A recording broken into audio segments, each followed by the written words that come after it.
Hi guys, so let's unbox a parcel with me from foxtail. मैंने recently foxtail से एक order place करा था।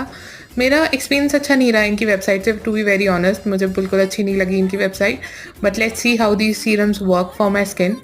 सो सबसे पहले ये विटामिन सी सीरम है जो कि काफ़ी वायरल है ऑनलाइन। उसके बाद ये ओवरनाइट ग्लो मास्क है। Let's see how it works for me. I have ordered this for first time. And next है retinol. Oh my god, look at the packaging. I just love the bottle. ये मैंने अपनी मम्मा के लिए मंगाया है. Let's see how it works for her as well.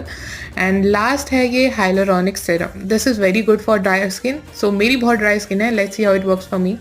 Next video में सबका review मिलेगा. Bye.